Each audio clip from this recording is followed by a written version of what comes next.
Le Seigneur soit avec vous. Évangile de Jésus-Christ selon saint Matthieu.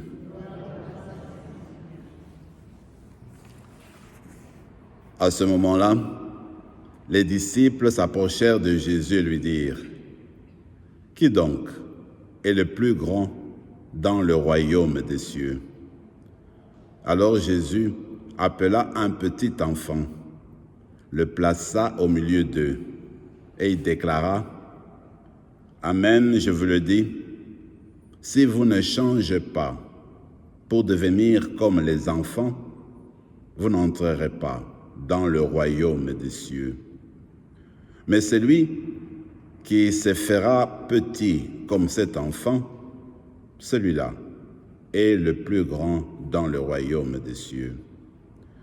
Et celui qui accueille un enfant comme celui-ci en mon nom, il m'accueille, moi. Gardez-vous de mépriser un seul de ces petits, car, je vous le dis, leurs anges dans les cieux voient sans cesse la face de mon Père qui est aux cieux. Acclamons la parole de Dieu.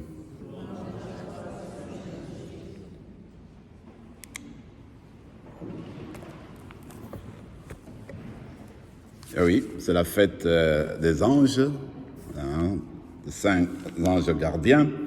Et puis, en fait, quand on veut les connaître, il faut aller seulement dans la parole de Dieu.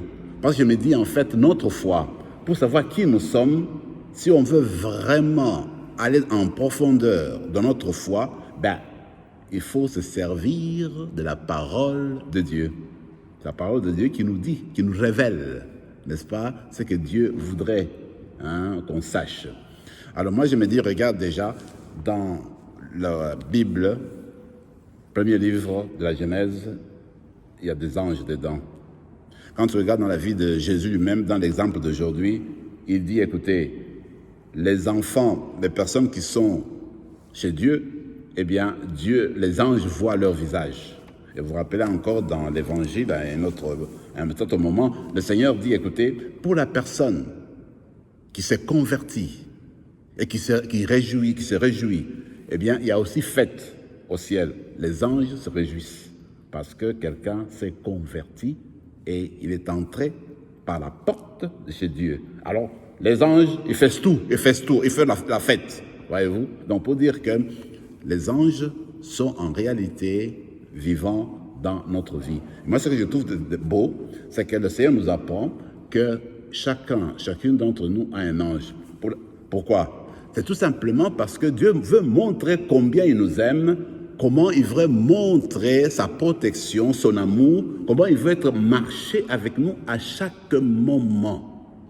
Quand je regarde la vie du curé d'Ars, lui dit ceci, parlant de l'être humain, il dit « Chacune d'entre nous a une âme. » Et vous savez que Dieu nous aime tellement qu'il regarde notre âme et il tient tellement à notre âme qu'il a envoyé son Fils dans le monde pour justement que soit en mesure de sauver notre âme. Et même quand son Fils est reparti au ciel, il continue encore à tenir compte, à protéger notre âme, parce qu'il nous donne l'Eucharistie.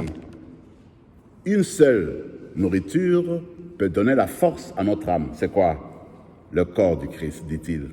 Et en plus, si une âme veut boire quelque chose, une seule boisson, le sang du Christ.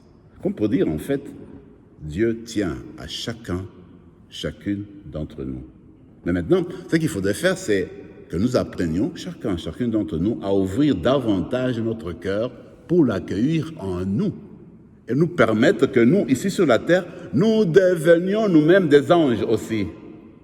Parce que des personnes qui nous entourent, Dieu peut envoyer des personnes que nous connaissons proches de nous, devenus comme des anges, pour justement nous protéger, pour faire du bien aux gens qui nous entourent. Donc, nous avons aussi la vocation, Dieu peut t'inviter pour que tu deviennes un ange à côté de notre personne.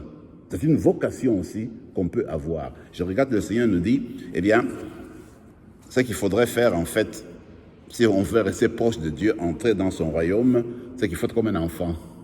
C'est-à-dire avoir la confiance totale en Dieu. Comme les enfants ont confiance en nous, eh bien, on a confiance en Dieu, on sait que Dieu va nous protéger, va nous aider, va nous faire avancer toujours malgré la diversité, malgré les difficultés, il va continuer à nous faire avancer. Mais ce que nous savons, c'est qu'il faut garder totalement la confiance totale. Comme l'enfant, quand il nous élève, moi je dis toujours, quand l'enfant lève les bras, il est content de son père ou de sa mère, l'enfant ne va pas dire « Oh, maman va me laisser tomber ». Impossible. Alors, Dieu, en fait, il nous porte dans ses bras. Alors, c'est continuellement, il nous élève. Et c'est dans ce sens-là que nous allons demander cette grâce-là, que le Seigneur nous donne en nous les désirs de grandir et d'affermir notre confiance en lui. Que l'Eucharistie d'aujourd'hui nous apprenne à aimer nos anges gardiens, mais aussi que nous apprenions, nous, chacun d'entre nous, à devenir des anges pour d'autres personnes. Amen.